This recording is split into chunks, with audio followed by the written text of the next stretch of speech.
Survivors of abuse recovery and mentorship exists as an intervention and prevention peer counseling mediatory program to assist survivors after the storm.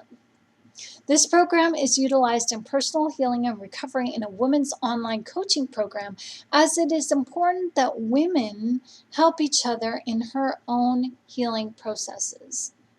But in this video, I will share with you insights into that program so that you can better help those you love and those left behind after this great awakening storm, as information about the harmful use of the jab continues to grow. Not only that, we are going to see out of this great awakening some information that we would rather not know that will no doubt cause emotional harm. So it is my endeavor to help you as you have helped me. You who are watching this video, may I just say thank you? You have helped to make the difference in the world and also in my life personally. You have helped to make the world a better place. And for that, I would just like to say thank you. Thank you for being strong and courageous and standing in the gap and risking so much to help save others already through this information warfare. And to be standing where you are right now, it's a privilege to be talking with you. But you're not done yet. You have come so far, but you do need to go further. So may I help? May I share in this video some information that may help you? My name is Shannon Gilmore, and I am a patriot, and I have utilized the research available from autists and bakers. I have followed drops as best as I could, and I have done my best to red pill myself and others. But who am I that you should be watching this video, and how can I help you? Well, I, by profession, am a self-taught Christian author. I have studied the Bible in and out, and I am a peer support counselor, as I have training in sexual assault, I have training in suicide and depression and mental abuse. I help others, women in particular, heal from narcissistic abuse, as I myself have gone through the transition of being a victim to a survivor of narcissistic abuse and childhood trauma. I recognize the signs that we are living in, the fear-mongering tactics of those who want to control us, narcissistically abusing us and trauma bonding us to fear, through fear. It's through the roof now, and it's going to get worse. The signs of narcissism are all over this truth movement.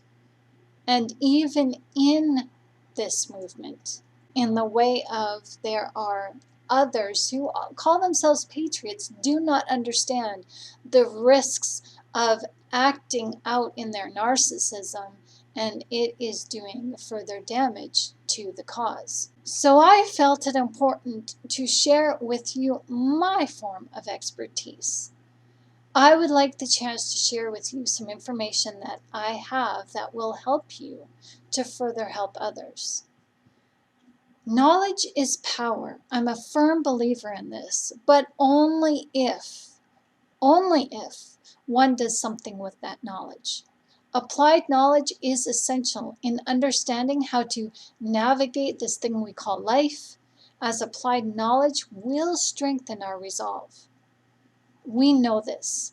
However, those who are just understanding and coming into their great awakening experiences are dealing with trauma, not only with the information they have received that goes far beyond gated pizza, and yes, I gotta be selective with my words here, so I'm trusting that you know what I mean.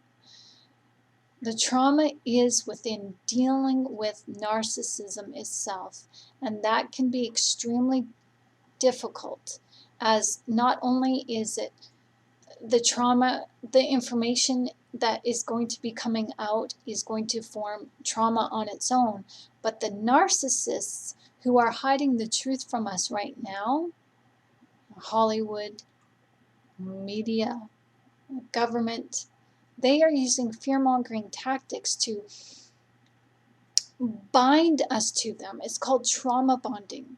And when you are in a trauma bond, you look to your victimizer for help and hope. And what is going to happen when these people who have fear-mongered us, what is going to happen when they're suddenly gone? The people who have been trauma bound to the media, the governments, and other people such as Hollywood individuals, they are going to turn to us and they are going to want to trust us, but they're going back to what they've been told, what they know. So they are taking that trust that they formed with the fearmongers. They want to place it on us, but the fearmongers have taught them not to trust us. So what's going to happen is they are going to come to us for answers, but we're not going to be believed all that much. So we have to be patient here, and we have to be extremely cautious and understand that the cognitive dissonance is brainwashed them to believe a certain status quo. And we will eventually be able to knock down those walls, but they're going to have to help us. And how we get them to help us is we help them by being their advocate. And sometimes being an advocate just means to just sit tight and listen. So the people who have tried to force us to believe life was a certain way or should be lived a certain way are the same people who have kept the truth from all of us. They sheltered us from learning the truth and expected us not to do any research. They used fear-mongering as a means to keep the truth hidden. Why would they do this? Because applied knowledge is power. If we learned the truth, then we would no longer fear it, but instead fear and stay away from the people who are deceiving us to lead us to believe that they are the truth tellers when they are the truth hiders. They guard us from the truth. They keep the truth hidden by telling us lies. So these same people who feared us from gaining truth have also caused us to live in fear. They fear-mongered many of us into compliance. We applied the knowledge we gained through them, from them, by fearing the outcome based on the information that they gave. They gave us lies. Many believed those lies as truths, and they gave us a huge helping of fear as a condiment, which solidified our convictions to form a fear-based belief.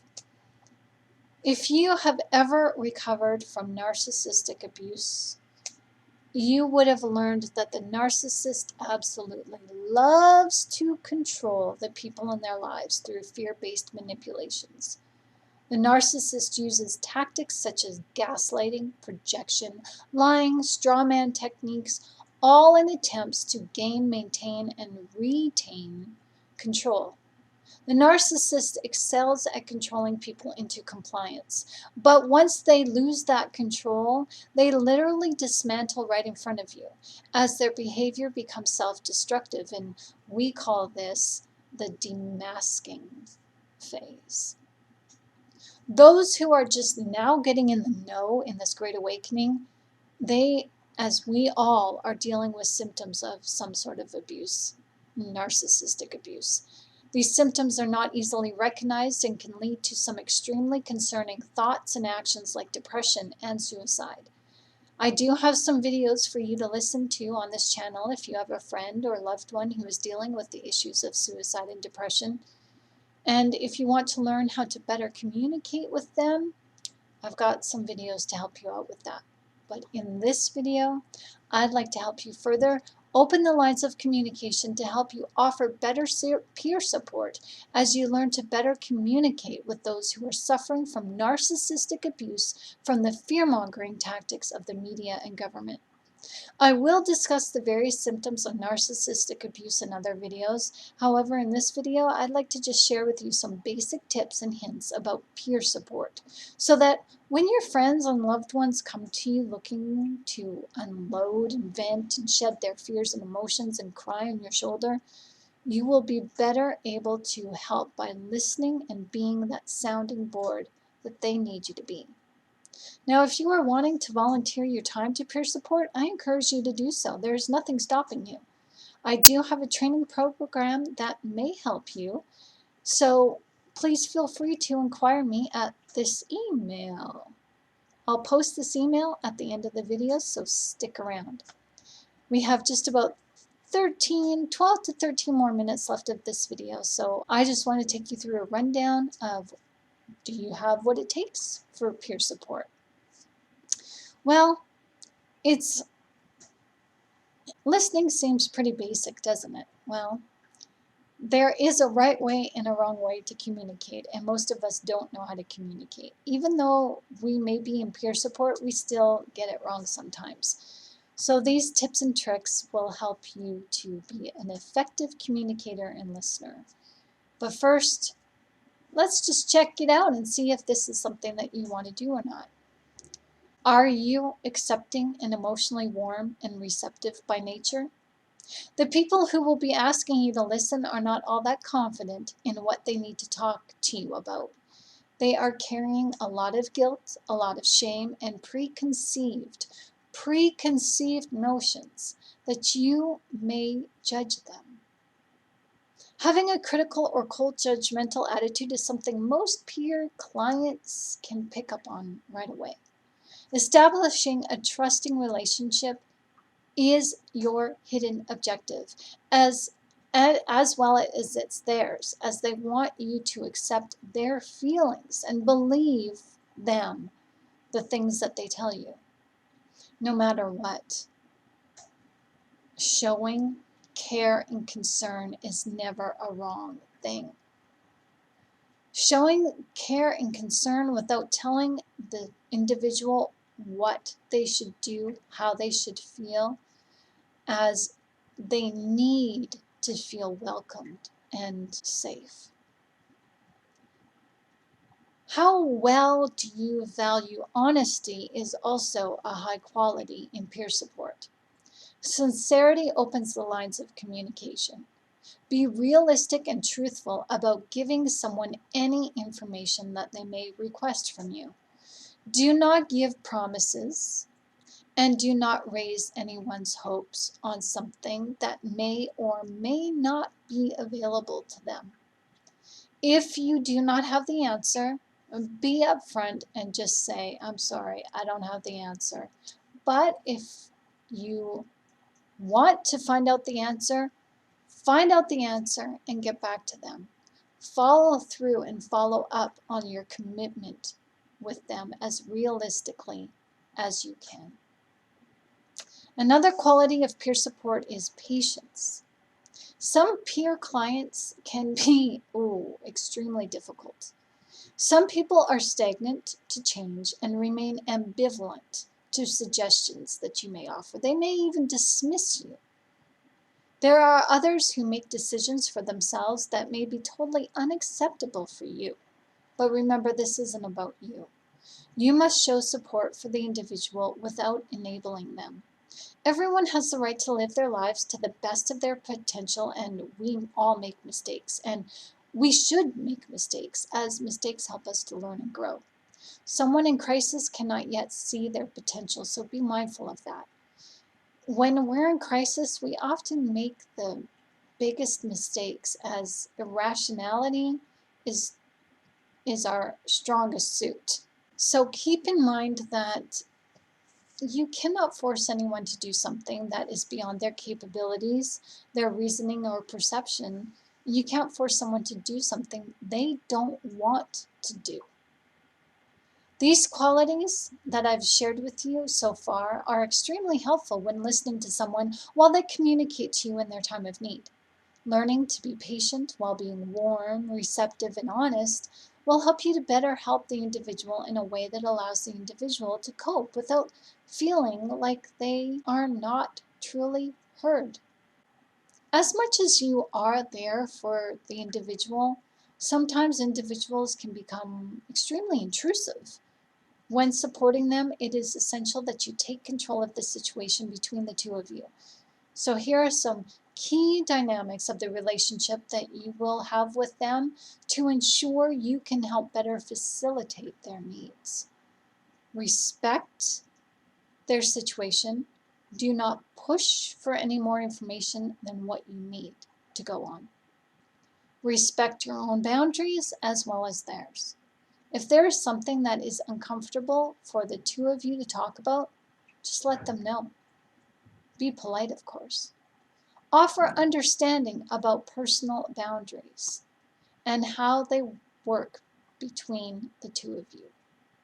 Remain positive before, during, and after your peer-client session or talk. Do not bring your personal stresses into the conversation, and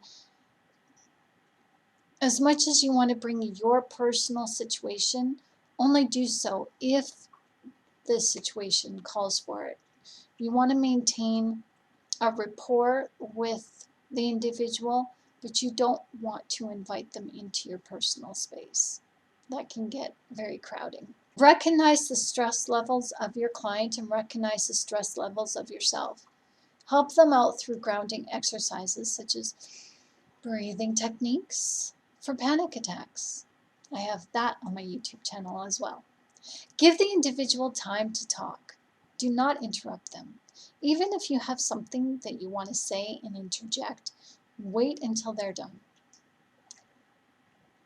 These key pointers will help you to effectively and actively listen so that the two of you can communicate suggestions to come up with better solutions that guide them and you into a direction that allows them to feel confident in their own informed decision making. Believe it or not, there are some things that can stymie communication, and I'd like to share with you right now to help you become a more effective communicator when offering peer support. It is important that you select your words. Using blame words such as "don't do that," "you should have done this," "maybe you should have done that," that just points the finger at the individual, and it kind of gets them on the defensive. We all make bad decisions, and how we correct them is when we see these things for ourselves. It's not our job as a peer support counselor to point out anyone's bad decisions.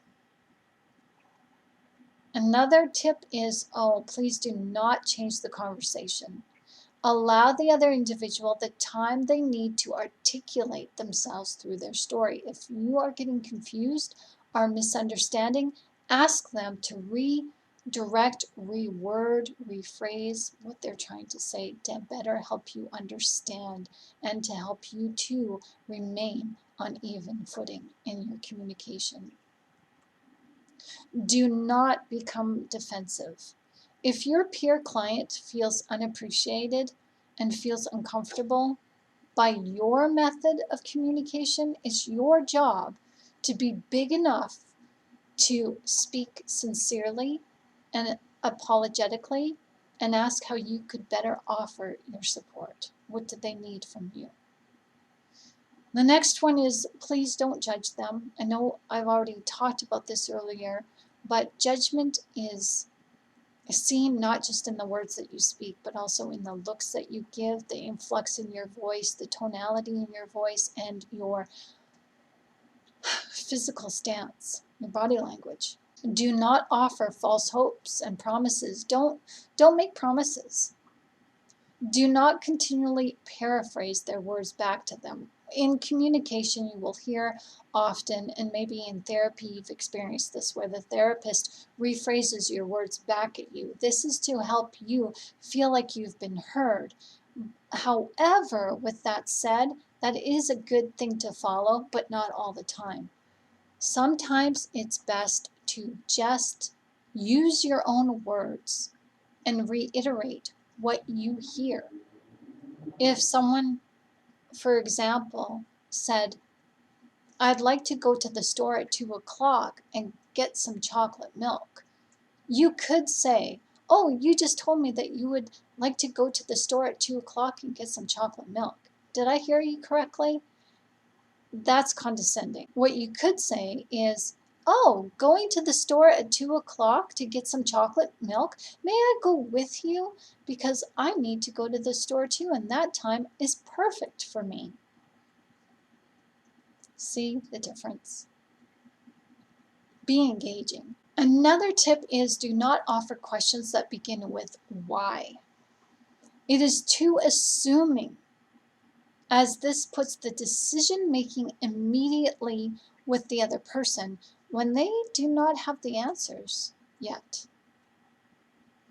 Please don't talk down to the other person. Do not rationalize their feelings or tell them how to feel. Don't even tell them not to feel. A lot of times when we are shocked and amazed, we'll say, why'd you do that? Don't say that. Don't do that. Oh, don't feel that. Don't feel bad. We're not here to tell people what to do. And telling people how to think, what to say, how to feel is very condescending and belittling. Another tip is just ask one question at a time. Don't overload the individual with a multitude of questions. And also allow silence to be your guide. Let it be natural.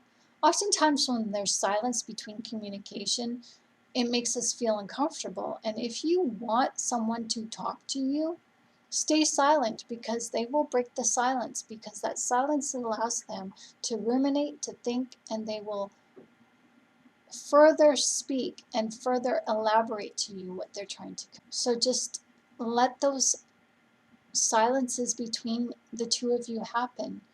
Let the pause between the conversations just be natural, and don't think that you have to fill in the gaps of that silence. So now that you know a little bit about what it takes to help facilitate someone's need for outreach through talk therapy in peer support, is this something that you would like to consider? It is also important to recognize the fine line between supporting someone through emotional help and feeling the need to rescue. So keep in mind what you are here for. Keep in mind why you want to engage in peer support and why it is exactly that you want to help others. Please make it about them, not about you, as helping others is a natural human response that is honorable, commendable, and has a lot of healing. It's a way to give back to society, and it helps create a safer community. However, rescue is a form of help that may seem beneficial, but it is a means that hinders an individual from self-growth and self-empowerment. To take ownership of someone else's problems and hand them over to solutions is a way that enables a person to just stay stuck. It prevents the individual from healing in ways that are beneficial to them. Feeling the need to rescue creates a codependent atmosphere, as the individual who has the need to talk with you becomes a willing participant with you, as they expect more from you. So here's the challenge that I'd like to share with you. You cannot fix anyone. This is God's job, and God knows the sincerity of your heart. God rescues us in our weakness, and He also makes us strong in those times as well. It's up to you to take responsibility and a responsible direction in your support to allow Him to lead you, while trusting you to take leadership when appropriately needed.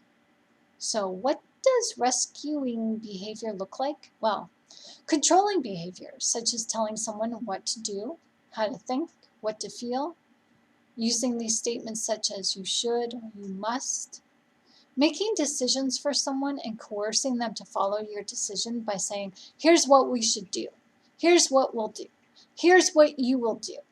No, you're not here to take the lead in their life.